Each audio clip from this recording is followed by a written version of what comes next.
Come good morning. Good morning, boss. Na apomu ye de. But you yanko pardon. There is wase. Di nti na mo choose to be carrot fu. Well, adwuma no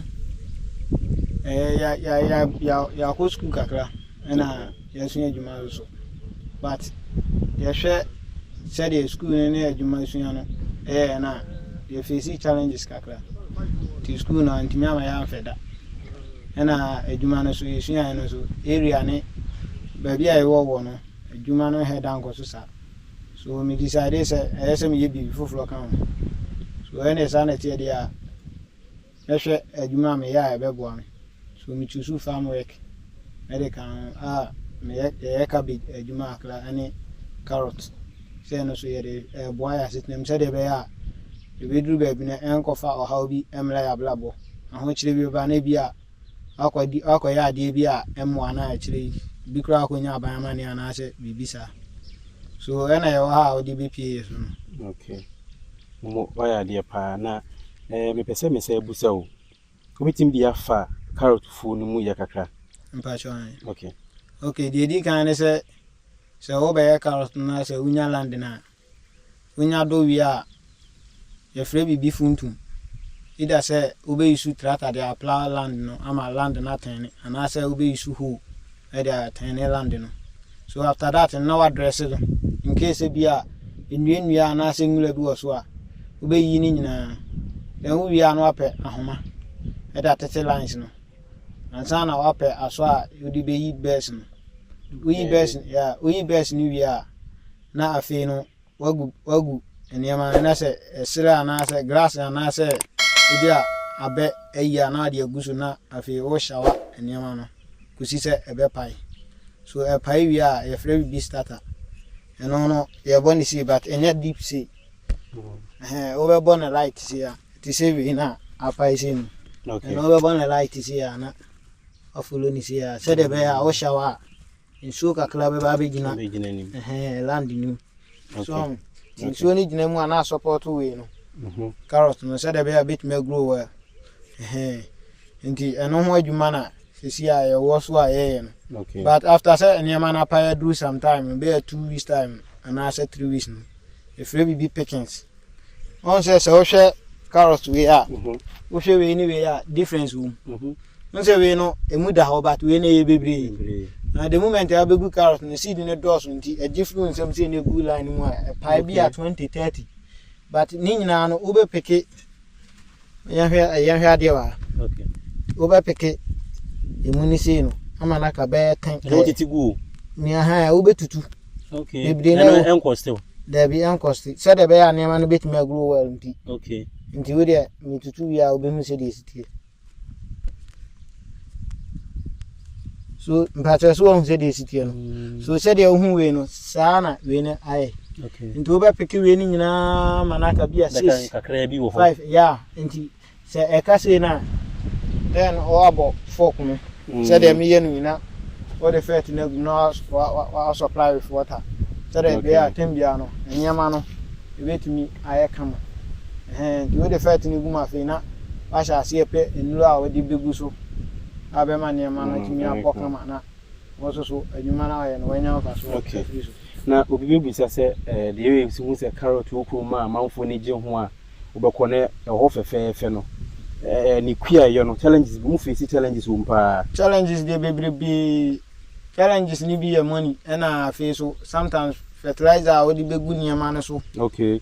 Ebu anuru a wo di begu so na fuel kula wo beto a wo de begu machine mu ade aye adwuma no. Sometimes e be scanning ho a wo be bresa but e do time say na season say na ya ebu on ma se e oni se scan kula no ska ketu abi kula to feta nsuo ni timi ye dey e be support no kakra ma ni timi ye but during dry season no na ya na hu se carrot se ne price ne kosoro so that time ni pa no so dia wa ye no so ka wa bo ho no nti eno so ade a ha adwene kese ema nti nka aban ne betimi aboa ya ma. Okay. O ya mampon area ne insuta area ha the whole Ghana no mampon pa na supply carrot more. Okay. But ha no support bia ni ha. So dem free mu ma. We ka se bia ya the first bia ba se bia carrot fo obi a ya carrots bia me register na ya mani bi na capital bi o de be share adwuma nim yenya bibia sa ana tu so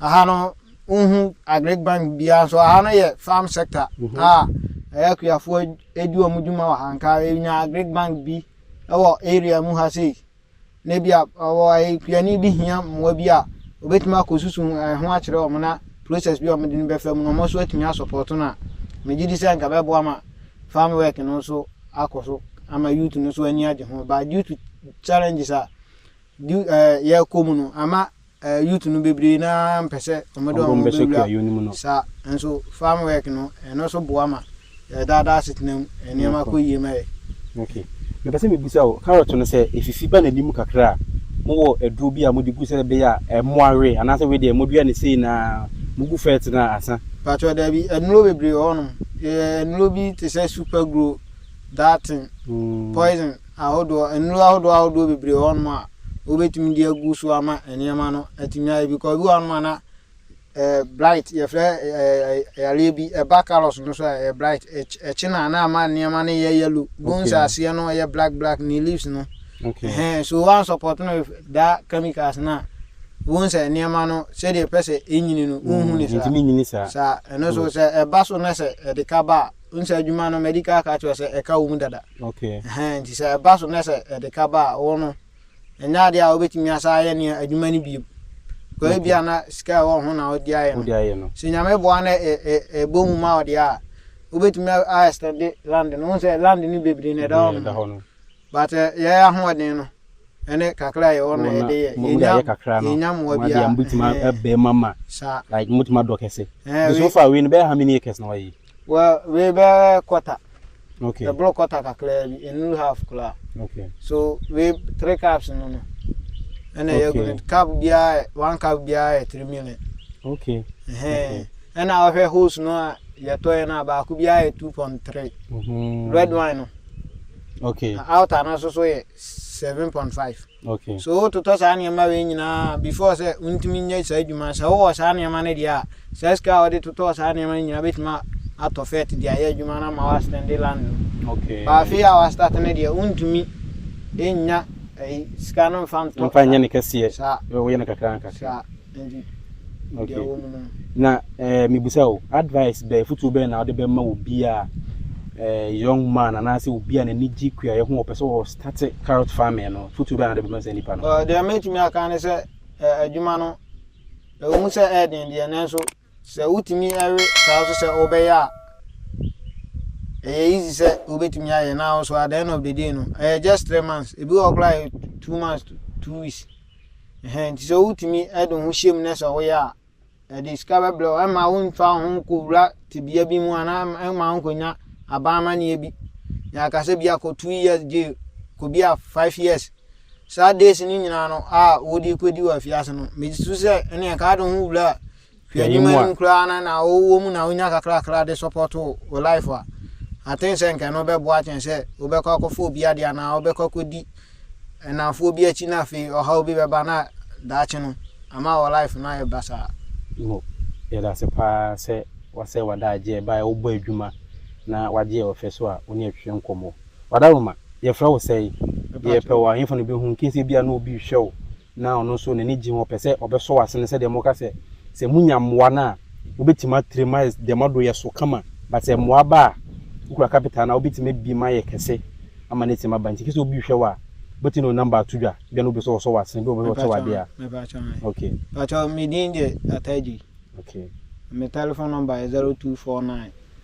160741 0249 160741 chama yadase na misha paane wadaje a wenya emre kum na yesa beba na ya behwe ni tuo no so se 3 months time they be ready ti ye behwe se ye ba behwe di wi a afana modua we modua how many months na nye pacho nene 1 month nene 1 month ntiti 2 months later no we ba na ye ready pacho yadase sumda se ba na misha